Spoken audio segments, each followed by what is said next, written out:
Hello there beauties, your girl Euniycemari here, and so today we are going to be talking about when to know it is time to trim your hair.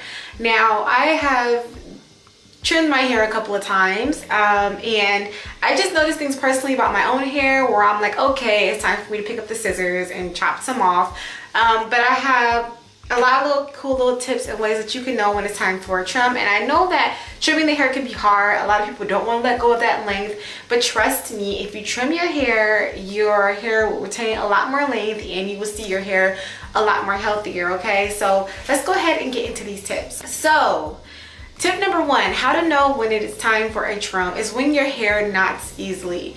Personally for me, I've noticed that my hair at the ends, they do get tangled. So I would do a twist out on my hair, and as I'm unraveling them, it just seems like the ends of my hair get knotted very easily.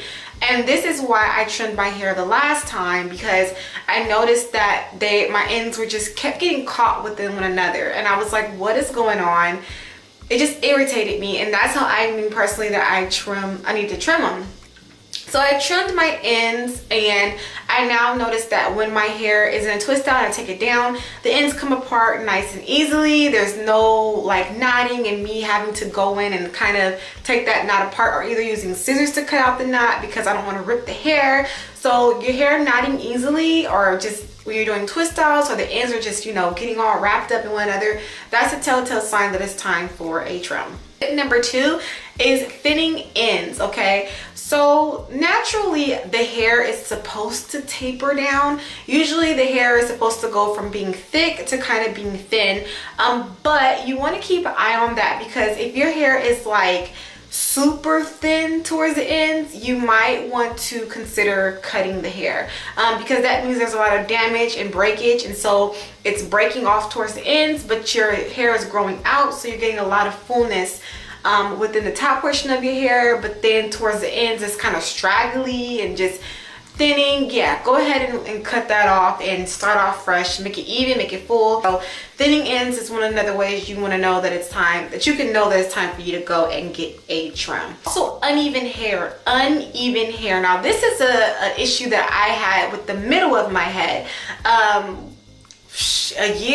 Months ago, I've noticed that the middle of my head had uneven hair. So like, I knew for a fact it was breakage. You had a long strand, and next to that you had a short strand, or you had a short section, and I was like, my hair is breaking off in the middle. Something isn't right, whether it's, you know, I'm not deep conditioning well in that area, I'm not moisturizing well in that area. So you want to keep in mind, if your hair is uneven, then you might want to cut it off. Now personally for me, the right side of my hair grows faster than the left side of my hair, so sometimes my hair can be uneven, but it's just because my hair grows faster on one side than another. So that's not breakage, that's just hair growth. But you want to keep in mind what breakage looks like. If it is a drastic difference, then you have some breakage and you might want to go in and chop. Okay, the next one is split ends. Now split ends is, you guys hear about split ends all the time. If you have split ends, you need to go and get them cut. But I want to kind of zone in on something else with that, is single strand knots. Now for me, I don't really go in and look for split ends. Number one, my hair is curly, so seeing split ends is a little bit harder for me because my hair is curly. So I usually don't try to go in and look for them. I do see them in my bangs sometimes, and I'll go in and cut them, but throughout my whole head, girl, my hair is curly, so we don't do all that. But one thing that I do look out for is single strand knots. So when I get single strand knots, that's when I know it's time to go in. I just take my scissors and cut those out, because with curly hair, you get single strand knots a little bit more than you would get, I don't want to say you get them more than split ends, but I can see a single strand knot more than a split end. Okay, tip number 5 is a hard time detangling. So if it's a hard time with you detangling your hair, if detangling your hair is just, it's not, because I feel like with me, I go through my hair one good time to comb through and I'm detangled. If you feel like you have to constantly detangle the hair, that means that your hair is not that means that either the ends are raggedy and they need to be cut and they're just caught up in one another. So you want to keep in mind how your hair is reacting to when you comb it out, when you brush it out. Is it detangled and fluid, or when you detangle it, does it feel like you have to go back in and detangle it again 2 or 3 times? So detangling is another telltale sign. And so tip number 6 is you have little broken hairs everywhere. Now, little broken hairs everywhere can have a lot of meanings.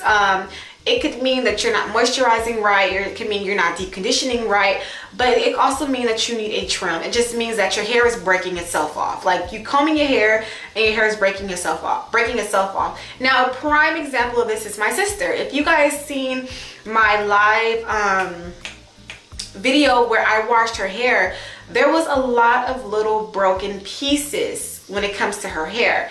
So I was like, you need to deep condition and you need to go get a trim. Something is your, because if you're not, you know, taking care of your hair's going to break off on its own. So if you're seeing little bits and pieces of hair sitting around when you comb your hair out on your sink, in your comb, but usually bits and pieces of hair, it'll land on your shoulders, on your sink, things of that sort. You're not doing something right as far as either your moisturizing, your deep conditioning, or your trim. So those are 3 things to consider when it comes to that.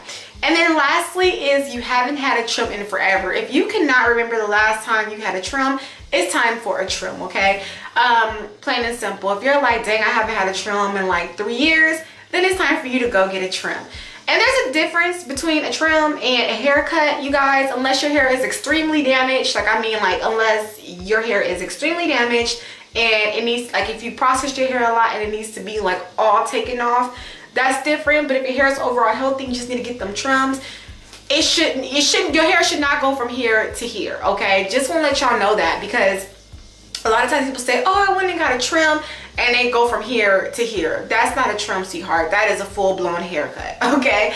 So just keep in mind that as well. If you guys are interested in seeing my routine on how I trim my curly hair, let me know down below, and I definitely will film that next time.